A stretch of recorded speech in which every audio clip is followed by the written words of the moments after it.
the design of planned attacks on buildings inside the U.S. and how operatives were directed to carry them out.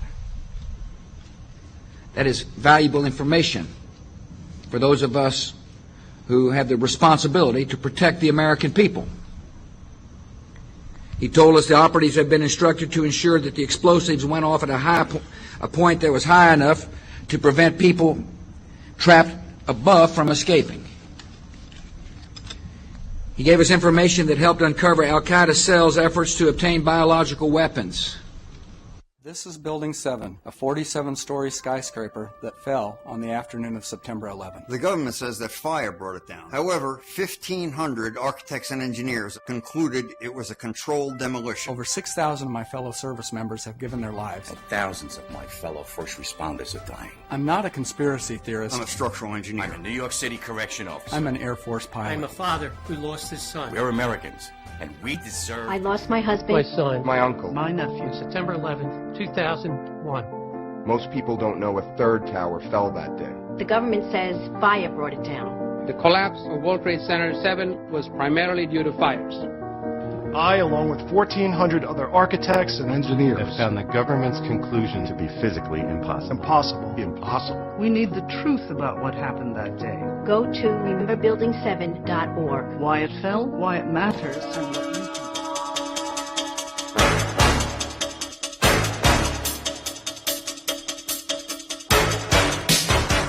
A disciple called Nicodemus of Bethany was in reality the son of Nicomedes IV of Bithynia. Joseph of Arimathea was in reality Joseph of Judea, an extremely wealthy tin merchant and descendant of King Zedekiah and Mattathias. The Virgin Mary of Bethany was in reality Mary of Bithynia and wife of her rich uncle Joseph of Judea.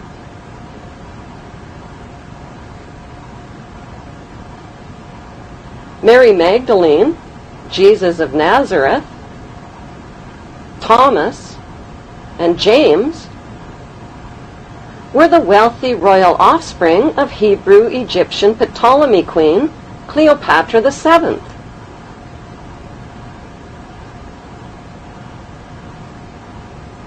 Why did the Bible alter and even omit key historical names and dates? To cover up the real Hebrew identities of the royal ruling families of Egypt and the Holy Roman Empire, whose secret religion was and still is the cult of Ammon. Why in the world did first-century Jews living at the time of Jesus threaten to punish by death anyone who dared to copy, sculpt, or draw the face of Jesus and his graven image? What were they afraid of? Were they afraid perhaps he might be recognized for who he really was?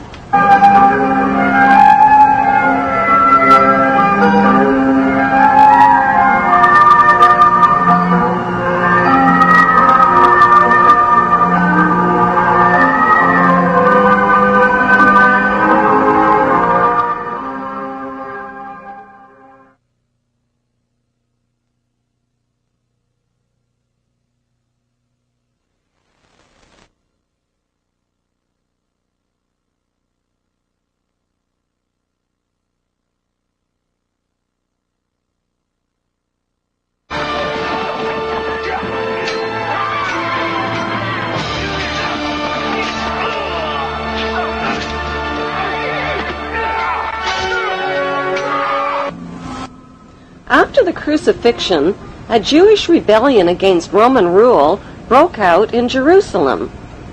The Roman soldiers destroyed Solomon's temple, burned Jerusalem, and eventually renamed the land of Israel Palestine. The Hebrew tribes dispersed from the land of Israel and joined together into a ferocious force of brutal seafaring warriors. They named themselves after their 6 great ancestors, the 6 Hebrew Hyksos kings who once ruled Egypt. The VI in their name, Vikings, is the Roman numeral for 6. 6 kings. Was the largest tribe of Israel and the first to replace the god of Judaism with pagan fertility gods. The tribe of Dan became seafaring pirates looting their way from Greece along the Mediterranean, leaving evidence of their migration route. Like signposts, they incorporated the name of Dan into the names of mountains, towns, and rivers, like the mighty river Danube. They raided their way up the coast of Europe and built settlements in the British Isles and in Scandinavia. The country of Denmark literally means the mark of Dan. Carvings of snakes and dragons on their ships, the red and white stripes on their sails, and archaeological relics reveal that the tribe of Dan became none other than the dreaded Vikings. The pagans arrived like stinging hornets, and spreading on all sides like fearful wolves, robbed, tore, and slaughtered not only beasts of burden, but even priests and monks and nuns. They came to the church of Lindisfarne and destroyed everything, trampled and polluted the holy places. Their mouths froth, their eyes stare, they howl like wild beasts. Joined by the Israeli tribe of Naphtali, they continued their reign of terror through the British Isles, accumulating massive amounts of wealth. Then the unthinkable happened.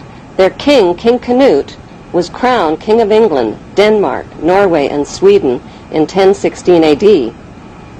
And so the tribes of Israel had found a new homeland, and the throne of Israel had found a new throne, the throne of England.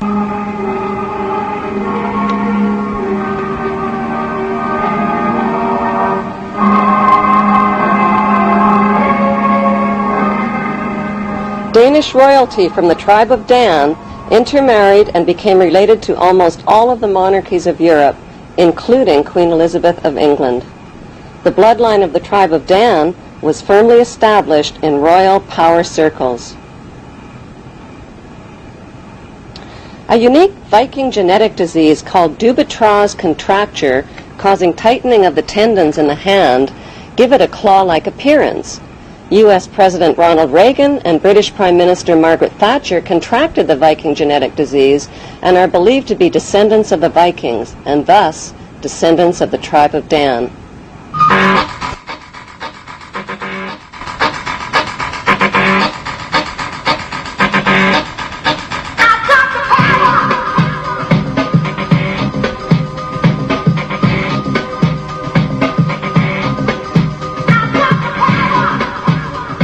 The media has misled the public into believing that Queen Elizabeth II is a symbolic ceremonial figurehead with little or no real power, that she is a cold but harmless old relic who passes her time sipping tea at the palace. Nothing could be further from the truth. As British monarch, Queen Elizabeth II is the wealthiest, most powerful person on earth. She embodies the crown and supreme world power. Presidents of the United States are forbidden any title of nobility and are subservient to the monarch. The U.S. President is Commander-in-Chief of the Armed Forces based at Camp David, which is known to insiders as Camp King David. Prime Ministers in Commonwealth nations like Canada and Australia are also subservient representatives of the British King or Queen. They are her spokesmen. The Governor-Generals of the Queen's Commonwealth nations represent and exercise the Queen's power on her behalf. What the general public doesn't realize is that their leaders are only representatives of the monarch and do not possess the power. They exercise the power. They do not reign, they rule. The monarch, on the other hand, reigns but does not rule, possesses the power but does not exercise it. By delegating her powers instead of exercising her powers, the Queen is left safely outside and above the conflicts and divisions of the political process. She is protected from becoming a target of political hostilities. Meanwhile, the general public is kept in the dark about the true powers that the Queen actually possesses, powers that she delegates but has not yet chosen to exercise. So what exactly are these powers that the Queen possesses but has not chosen to exercise?